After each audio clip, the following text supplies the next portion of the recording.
नमस्कार दोस्तों। आज हम लोग सॉल्व करेंगे डीएलएड परीक्षा 2019 का पेपर। और 2019 के पेपर में 1 से 5 बहुविकल्पी हैं। क्वेश्चन नंबर 1 पढ़िए। इसमें लिखा हुआ है क्वेश्चन नंबर 1 में कि 9 का अपवर्त क्या है। दोस्तों, अपवर्त का मतलब होता है मल्टीपल, मल्टीपल का मतलब होता है पहाड़ा। 9 के अपवर्त का मतलब होता है 9, 9 दूनी 18, 9 त्रिक 27, 9 चौक 36। इस तरीके से 9 के अपवर्त बनते हैं। यहाँ पर 9 के अपवर्त में ऑप्शन दिया है, आप देख रहे हैं कि 1, 9, 11, 13, 9, 18, 27, 36, 3, 6, 9, 12 और 18, 21, 25, 30। तो यहाँ पर इसका सही उत्तर है 9, 18, 27, 36, क्योंकि 9 के अपवर्त में 9, 18, 27, 36 आ रहा है, 9 का पहाड़ा। यानी आप जान लीजिए कि इसमें पहाड़ा एक प्रकार से लिखा जाता है और 9 के अपवर्त में 9 का पहाड़ा चलेगा। क्वेश्चन नंबर 2 इसका बा सही है। प्रश्न नंबर 2 की बात करते हैं। प्रश्न नंबर 2 में कह रहा है 30 से 40 के बीच की अभाज्य संख्याएं कौन सी है। मैंने आपको बताया था कि 30 से 40 की अभाज्य संख्याएं कैसे निकाली जाती है। इसका वीडियो आप लोग देख लीजिएगा। मान लीजिए 30 से 40 तक निकालना है, उसका तरीका भी मालूम होना चाहिए कैसे निकाली जाती है। तो हम लोग क्या करते हैं कि 30 से 40 तक की संख्या लिख लेते हैं। 30, 31, 32, 33, 34, 35, 36, 37 और 38, 39, 40। पहाड़ा पढ़ेंगे। इसमें देख लीजिए 30 जो है वो भाज्य संख्या है, ये होगी नहीं, इसको आप काटते चलेंगे और आपको एक आइडिया मिल जाएगा। 30 भाज्य संख्या हो नहीं सकती, भाज्य संख्या है। 32, 34, 36, 38 और 40, ये सारी संख्याएं 2 से डिवाइड हो रही हैं, इसलिए भाज्य संख्या नहीं है। अब बात करते हैं 11 तिहाई 33। 11 की विभाज्यता देखिए, 11 तिहाई 33, 11 चौकी 44, 11 की विभाज्यता भी हो गई। 3 की देखिए, 3, 3 दूनी 6, 3 त्रिका 9, 3 चौके 12, 3 पचे 15, 3 छः 18, 3 सत 21, 3 अट्ठे 24, 3 9 27, 11 3 33, 12 3 36, 13 3 39। तो यहाँ पर आप देख पा रहे होंगे कि जो अभाज्य संख्याएं हैं वो 35 भी 5 से कट रही है। तो केवल 2 संख्याएं यहाँ पर दिखाई पड़ रही हैं दोस्तों। एक संख्या आपको 37 दिखाई पड़ रही है, एक संख्या आपको 32 दिखाई पड़ रही है। इसलिए 2 अभाज्य संख्याएं होंगी और उन अभाज्य संख्याओं का नाम होगा 31 और 37। ये आपका आंसर हो गया। तो इसमें 2 अभाज्य संख्याएं हैं, इसका उत्तर जो है इसका सही है। तो इस तरीके से आप लोगों को अभाज्य संख्याओं की जानकारी होनी चाहिए। प्रश्न नंबर 3 को देखते हैं। 3 संख्याएं 1:2:3 के अनुपात में है। यदि उनका मासा 12 है तो ये संख्याएं कौन सी होंगी। संख्याओं का अनुपात है 1:2:3। 12, 24, 36 इसका मासा देखते हैं। 12 का अभाज्य गुणनखंड बनेगा, 12 के गुणनखंड बनेंगे 2 दूनी 4 तिहाई 12। 24 का बनेगा 2 दूनी 4 दूनी 8 त्रिक 24। और इसके बाद आपका बनेगा 36 का 2 दूनी 4 दूनी 8 दूनी 2 दूनी 4 दूनी 8 और तिहाई 12 तिहाई 36। इस प्रकार से आप देख लीजिए। अगर इसका मासा की बात करते हैं तो इसका मासा निकल रहा है, आप देख रहे हैं यहाँ पर स्पष्ट रूप से 2 यहाँ पर कैंसिल आउट हो रहा है, 2 हो गया, फिर 2 निकल पा रहा है और इसके बाद फिर यहाँ पर आप देख रहे हैं कि 3 का भी एक पेयर बन जा रहा है। तो यहाँ पर इसका मासा जो है 12 आ रहा है, इसलिए यही ऑप्शन सही होगा। मासा यहाँ पर 12 आ गया। तो प्रश्न नंबर 3 का आपका इस तरीके का क्वेश्चन लग गया। इसके बाद चलते हैं अगले क्वेश्चन पर। किसी संख्या में 30 बच्चों में 80% बच्चे उत्तीर्ण हैं। कक्षा में कितने बच्चे। कक्षा में 30 बच्चों में से 80% उत्तीर्ण हैं। तो यहाँ पे उत्तीर्ण का जो प्रतिशत होगा उसको निकालना चाहिए आपको। उत्तीर्ण प्रतिशत बराबर 30 बच्चों में 80% उत्तीर्ण है, यानी 30 का 80%। दोस्तों, प्रतिशत का मतलब बटे 100 होता है, तो 30 गुणित 80/100, यहाँ पर काट दीजिए इसको आप, एक जीरो से एक जीरो, एक जीरो से एक जीरो कट गया, 8 त्रिक 24 बच्चे आए। यहाँ पर 24 ऑप्शन आपका सही है आ, तो इसमें का उत्तर जो है आपका आ सही है। 4 ऑप्शन जो दिए हैं उसमें आ सही है। तो अगले क्वेश्चन की तरफ चलते हैं। अगला क्वेश्चन कह रहा है 18% का भिन्न रूप क्या होगा। तो 50/9, 18/50, 3/50 और 9/50, 4 ऑप्शन दिया हुआ है। 18% का भिन्न रूप देखते हैं। आप 18% को भिन्न में लिखेंगे, प्रतिशत का मतलब होता है बटे 100, तो 18% का मतलब हो जाएगा 18/100। यहाँ पर काटेंगे, 2 से विभाज्य हो रही संख्या, 2 9 18 और 2 50 100। यहाँ पर उत्तर आपका आ रहा है 18%। तो 18/100 यानी यहाँ पर आ गया 9/50।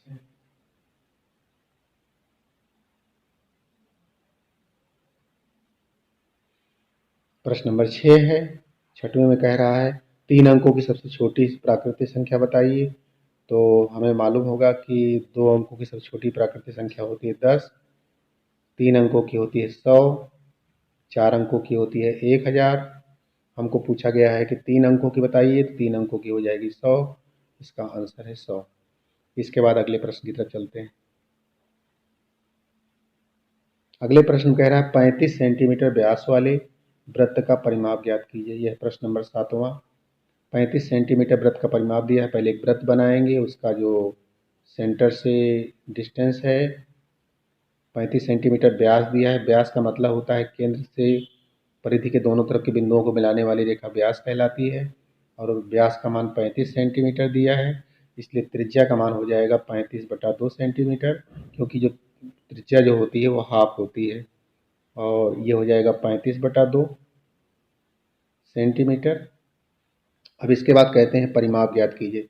दोस्तों, जो वृत्त का परिमाप होता है उसको हम लोग परिधि भी कहते हैं। तो इसका परिमाप होता है 2πr। वृत्त का परिमाप होता है 2πr। तो 2 पाई का मान होता है 22/7 और r का मान दिया है 35/2। 35/2, 2 से 2 कट जाएगा और 7 बचे 35, यानी आपके पास जो फाइनल आंसर आया वो आया 22 × 5। तो 22 पंचे 110 होता है, 110 सेंटीमीटर आपका आंसर आ गया। तो इसी तरह से आसान से क्वेश्चन होते हैं और इनको लगाया सकता है। आप लोग पेन पेंसिल लेकर बैठ जाइए, नोट भी करते चलिए, जिससे कि आप लोगों को इसका आंसर भी पता होता जाए और साथ में लगाते भी चलें। अगले प्रश्न की तरफ चलते हैं। आप लोग प्रश्नों को देखते रहिए, कौन से प्रश्न किस तरह के आ रहे हैं। आज एक पेपर पूरा लगाना है। यहाँ पर लिखा है 24/7 को दशमलव में लिखिए। यह है प्रश्न नंबर 8। 24/7 को दशमलव में लिखना है। 24/7 इसको हमको करना है डेसिमल में कन्वर्ट। तो 24/7 का मतलब इसको हम लोग डेसिमल में कन्वर्ट करना चाहेंगे तो 24 में 7 से भाग देंगे, 7 त्रिक 21। और इस तरीके से यहाँ पर आपके पास बचा 21 3 24 3। अब ये भाग जाएगा नहीं, यहाँ पर डेसिमल लग जाएगा। यहाँ पर हो जाएगा 7 चौक 28 और आपके पास जो है 7 चौक 28। अब बचेगा 2, 7 दूनी 14, यानी आपके पास जो आंसर आया ये 3.42 के अप्रॉक्सीमेटली आ जाएगा। ये आपका आंसर हो जाएगा। अगले प्रश्न की तरफ चलते हैं। प्रश्नों को देख लीजिए। क्वेश्चन नंबर 9 देखिए आप लोग। प्रश्न नंबर 9 में बताया गया है किसी तल पर स्थित एक रेखा में कितने बिंदु हो सकते हैं। दोस्तों, एक तल पर अगर कोई एक बिंदु होता है, एक तल पर स्थित रेखा अगर होती है तो रेखा को कुछ इस तरह से दिखाते हैं।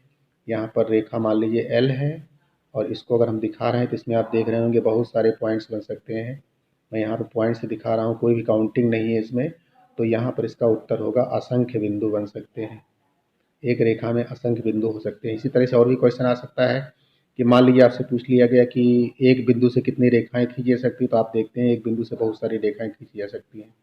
असंख्य बिंदु से, 2 बिंदुओं से कितनी रेखाएं खींची जा सकती है, 2 बिंदुओं से हमेशा एक ही रेखा खींची जा सकती है। तो इस तरीके से छोटे छोटे ऑप्शंस आते हैं, छोटे छोटे क्वेश्चंस आते हैं जो कि आप आसानी से हल कर सकते हैं। प्रश्न नंबर 10 की तरफ चलते हैं। Question number 10। क्वेश्चन नंबर 10 में कह रहा है कौन सा अनुपात बड़ा है, 2:3 बड़ा है या 5/8। इन दोनों में कौन सा बड़ा है। दोस्तों अगर हम लोग कहीं छोटे बड़े की बात करते हैं भिन्न में, तो उनका लासा लेते हैं। तो 3 और 8 का लासा लेंगे सबसे पहले हम लोग। 3 और 8 का आसा लेंगे, देखते हैं दोनों संख्याएं आपस में काउंट नहीं हो रही हैं। 3 से भाग देंगे, 3 एक कम 3 आएगा, 8 वैसे रहेगा। और 8 को आप जो है और आगे बढ़ाते चले जाएंगे, 2 चौके 8 हो जाएगा, 1 वैसे ही रहेगा। 2 दूनी 4, 2 एक कम 2, यानी यहाँ पर 2 जो है कई बार आ जाएगा।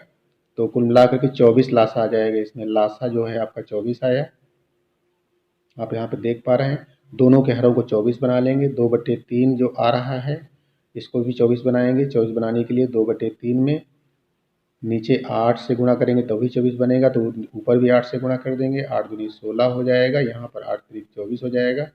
16/24 आ गया। और दूसरी भिन्न को देखेंगे, दूसरी भिन्न है 5/8।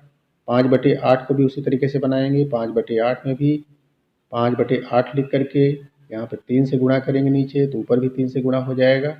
ये हो जाएगा 15/24।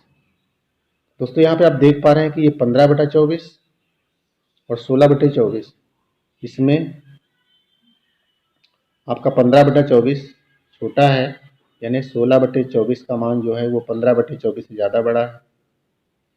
तो ये जो 16/24 है ये भिन्न बड़ी हुई है, तो यानी 2/3 इसमें बड़ा है। तो कह सकते हैं कि 2:3 इसमें बड़ा अनुपात होगा, क्योंकि इसका मान 16/24 आ रहा है, तो ये बड़ा हो जाएगा। अगले क्वेश्चन की तरफ चलते हैं। प्रश्न में है, एक दुकानदार के पास 60 कप थे, 40 कप बिक गए, कुल कितने प्रतिशत कप बिके? तो 60 कप थे, 40 कप बिक गए। तो दोस्तों यहाँ पर कुल कप थे 60 थे कुल कप बराबर 60, बिके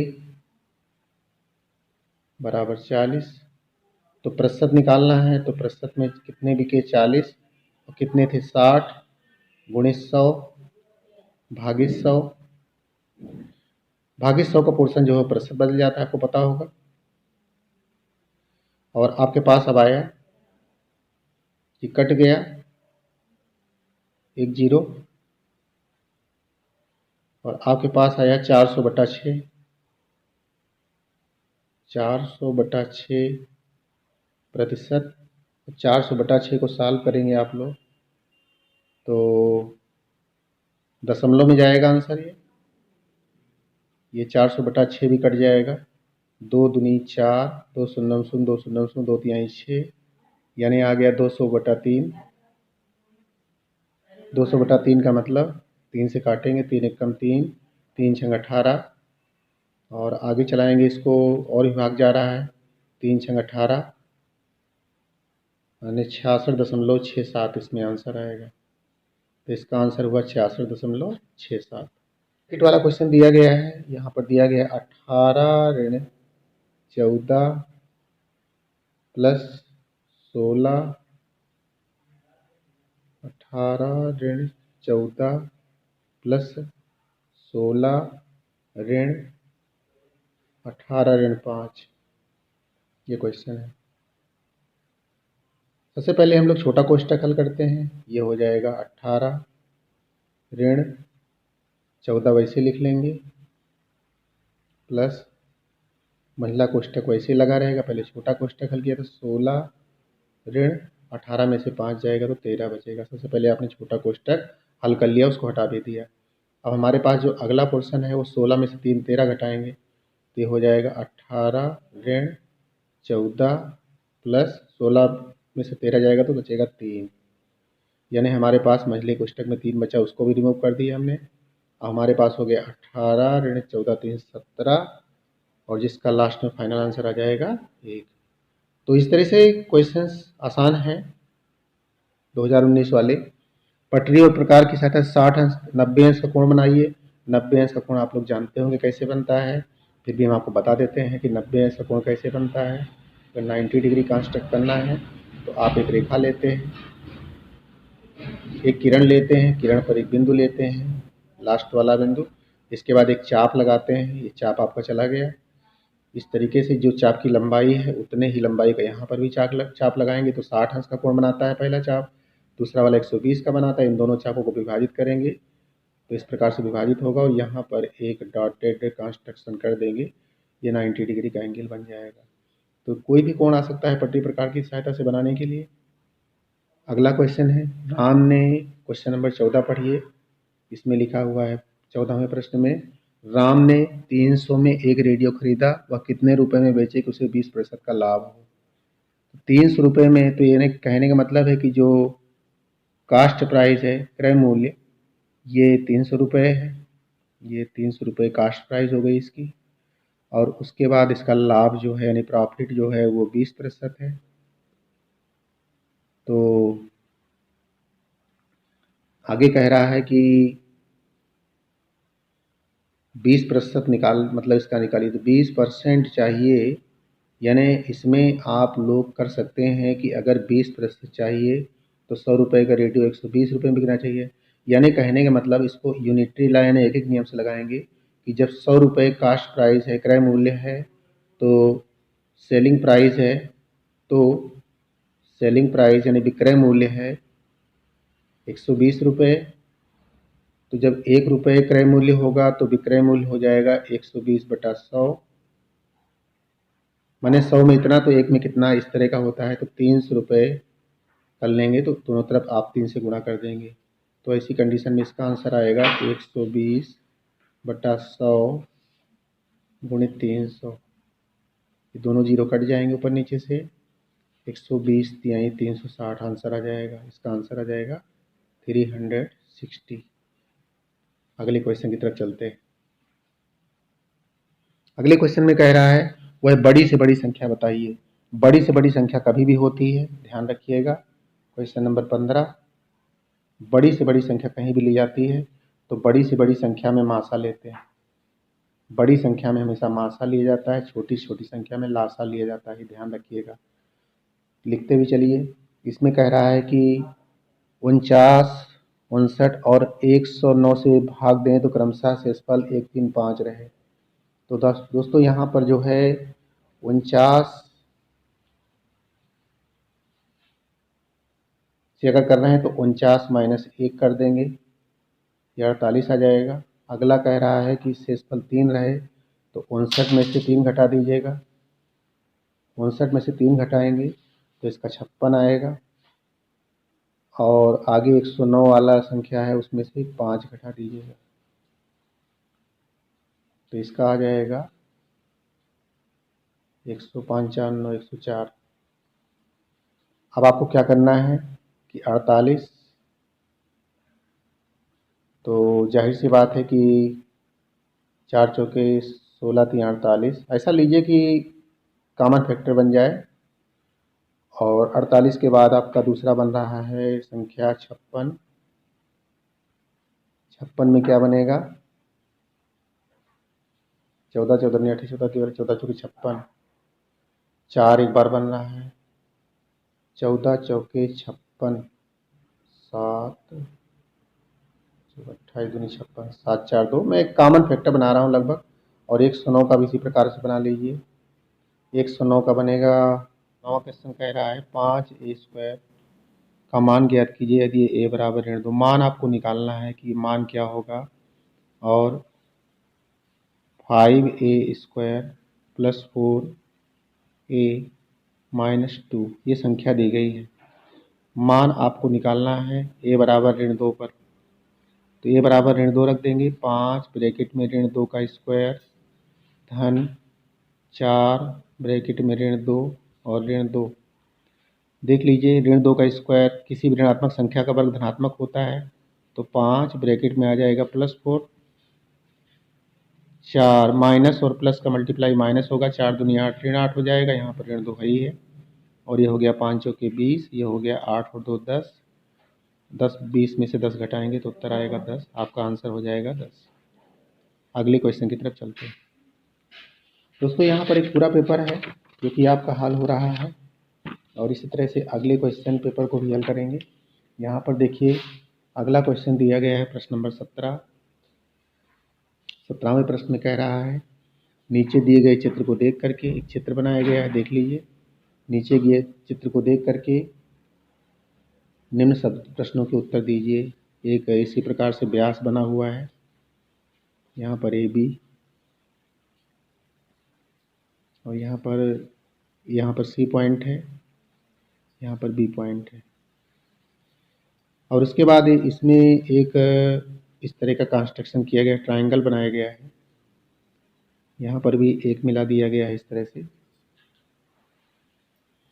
तो इसमें कह रहा है कि पहली बात 3 त्रिज्याओं के नाम, यानी कौन कौन सी रेडियस बन रही, त्रिज्याएं कौन कौन सी बन रही। त्रिज्या का मतलब होता है केंद्र से परिध के मिलाने वाले बिंदु। केंद्र से एक बिंदु यहाँ पर है, एक बिंदु यहाँ पर है, एक बिंदु यहाँ पर है, तीनों जगह बिंदु हैं, तो ओ ए, ओ बी और ओ सी त्रिज्याएं हो गई। यहाँ पर त्रिज्याएं कौन कौन सी हैं, ओ ए, ओ बी और ओ सी, 3 त्रिज्याएं इसमें हो गई। इसके बाद कह रहा 3 जीवाओं के नाम। जीवा कौन कौन सी है, जीवा का मतलब होता है परिधि के दोनों बिंदुओं को मिलाने वाली रेखा। जैसे ये भी जीवा बन सकती है, लेकिन ये जीवा नहीं ली गई, इसमें एक ही जीवा है। और जीवा यहाँ पर हो गई ए से बी की तरफ बन रही है, तो एक जीवा ए बी हो गई। इसके बाद आप देख रहे हैं बी से सी की तरफ बन रही, तो बी सी भी जीवा हो गई, और एक जीवा बन गई ए बी, यानी ए बी, बी सी और ए सी, 3 जीवाएँ बन गई। व्यास का नाम लिखिए। व्यास तो इसमें एक ही है, ए से सी की तरफ जो बन रहा है ये व्यास है, तो व्यास हो गया ए सी। और इसके बाद वृत्त का केंद्र बताइए, केंद्र इसमें है ओ। सारे क्वेश्चन इसमें हो गए।